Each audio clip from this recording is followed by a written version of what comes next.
नमस्कार दोस्तों, आप सब कैसे हैं। उम्मीद है आप सब अच्छे होंगे। हम जा रहे हैं कुंभ स्नान के लिए प्रयागराज। तो आपसे मैं सारी डिटेल शेयर करूंगी कि हम कैसे गए और क्या प्रॉब्लम हुई हमें।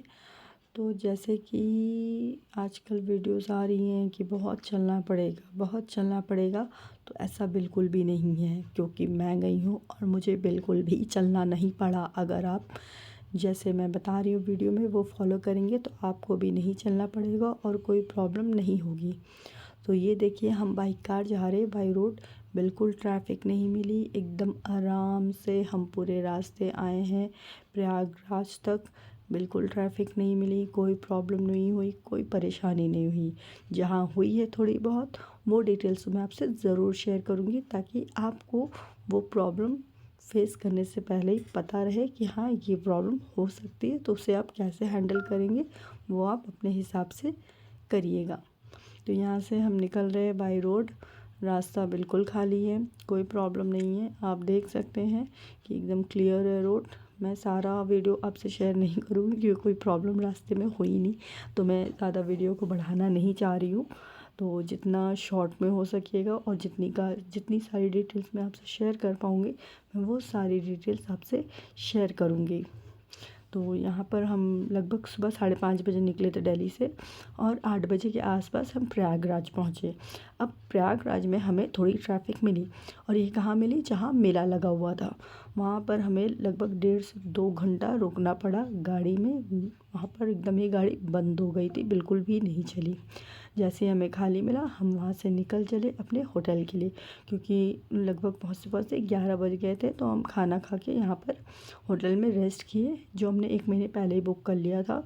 आपको डिटेल्स चाहिए होगी तो मुझे कमेंट में बताइएगा, मैं आपके साथ डिटेल्स शेयर कर दूँगी। वैसे ये होम स्टे था, 2 रूम सेट थी, वह काफ़ी नीट एंड क्लीन थी। यहाँ पर पानी गर्म करने के लिए उन्होंने रॉड भी दिया था, क्योंकि ठंड का टाइम है, तो अगर आपको गर्म पानी से नहाना है आप नहा सकते हैं। ये किचन दिया है इन्होंने कि आप अगर लंबा स्टे कर रहे हैं तो आपके पास अरेंजमेंट है तो आप खाना भी बना सकते हैं। तो हम सुबह सुबह फ्रेश होकर निकल गए संगम स्नान के लिए। तो लगभग 300 से 350 मीटर दूर के आसपास हमने गाड़ी अपनी पार्क की। बस हमें 300 से 400 मीटर मैक्सिमम हमें चलना पड़ा होगा बोट क्लब के लिए। बस इतना ही चलना है, इससे ज़्यादा नहीं चलना है। जो कह रहे लोग 20 किलोमीटर 10 किलोमीटर चलना है, वो नहीं चलना है। बस आपको 3 से 350 मीटर या 400 मीटर मैक्सिमम, उतना ही आपको चल के बोट क्लब तक आना है पार्किंग के बाद, क्योंकि पार्किंग वहाँ पर नहीं अवेलेबल थी। वहाँ पर भी अगर खाली है तो आप ला सकते हैं गाड़ी, पर अगर हमारे टाइम पे नहीं थी तो हमें उतनी दूर पर पार्क करना पड़ा। तो इसके बाद हम आ गए बोट क्लब में। अब यहाँ पर थोड़ी प्रॉब्लम में हुई है, क्योंकि यहाँ पर क्या है ना, एक्टिव लोग की ज़रूरत है, जो जल्दी से जंप करके बोट जैसे ही है उस पर वो बैठ जाए। तो हमारे पास, जैसे कि मेरी मम्मी थोड़ी ओल्ड है तो वो नहीं बैठ पा रही थी, तो हमें प्रॉब्लम हो रही थी। और हम चाह रहे थे कि सारे लोग एक साथ ही संगम स्नान के लिए जाए। और आप भी अगर ऐसा चाह रहे हैं तो ये मत सोच कर आइए, क्योंकि ज़रूरी नहीं है ये हो पाए। तो जिसे जब मौका मिले वो बोट पर जाए और संगम स्नान कर ले।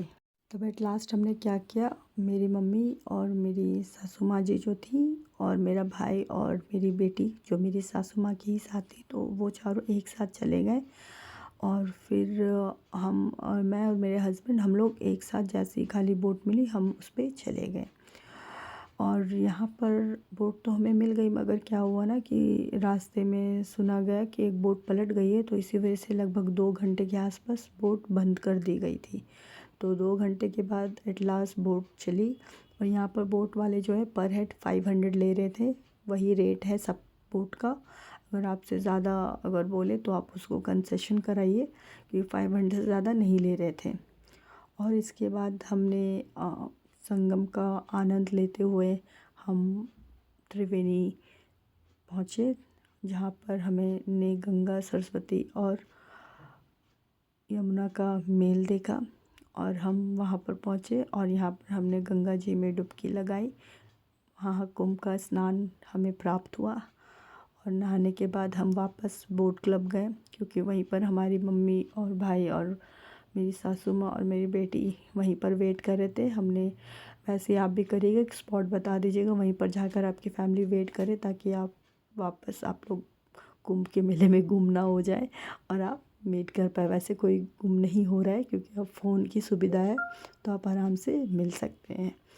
तो जाइए आप भी स्नान कीजिए हर हर गंगे।